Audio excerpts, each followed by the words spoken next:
Mungu alinitembelea na nikaona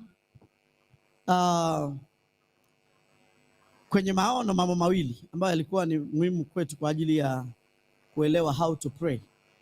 Nikaona kwenye media watu wanatangaza, wanaona rohoni, watu wanatangaza kwamba kutatokea mafuriko, Na nikiwa naangalia nikaona watu wanahamishwa. Hapo nilikuwa na Kawa West nakaa kama vile iko chini mahali hivi. Sasa watu wanaambiwa wahame kwa sababu maji yatakuwa mengi kule. Na watu walipokuwa wanahama, tukiwa mahali tulikuwa naangalia nikaona Narok, ya kwamba mafuriko yamefanyika zaidi Narok. Kukawa kuna sehemu zimezikwa kabisa.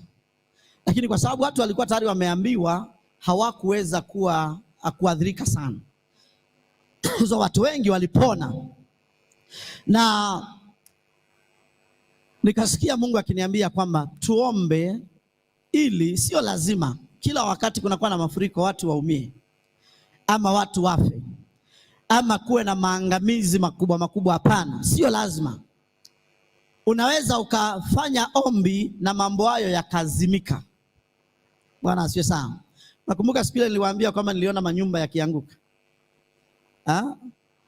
Kuna mambo Mungu ananionyeshaga na najua kwamba hii tusiyofanya jambo itatokea. Sio ile ya kusema ni bahatisha, hapana. Ninaomba ya kwamba tuchukue time kidogo tuombe. Then baadaye nilipokuwa naangalia, tuliporudi sasa kuja kuangalia maeneo ya Kawa West TV, tukashangaa kwamba hakuna watu wamekufa, hakuna manyumba yameanguka. Mafuriko yale hayajakuwa mafuriko ambayo ni hatari. Lakini wewe inaonekana kama ni jambo ya hatari sana inakuja. Mpaka watu walikuwa na hofu kweli. Sasa nilipokaribia kuangalia, niliona kitu ya ajabu sana. Nilirealize ya kwamba kila mahali hiyo maji ilipita iliacha dhahabu. Yaani kila mahali ilipita iliacha dhahabu, tena nyingi.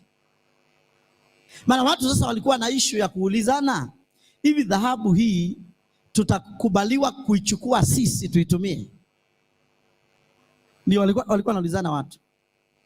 Mpaka kwa manyumba hivi, mahali maji alifika hivi, unaiona vile dhahabu inateremka hivi. Na ndio nikasikia Mungu akisema kuna utajiri unakuja. Bwana asifiwe sana. Kwa watu wa kawaida kabisa. Maana pale ni watu wa kawaida walikuwepo, watu wa kawaida. Na mimi kuna vitu huwa naziamini 100%, especially kitu chenye sikuwa na idea nayo ikiletwa na Mungu kwangu.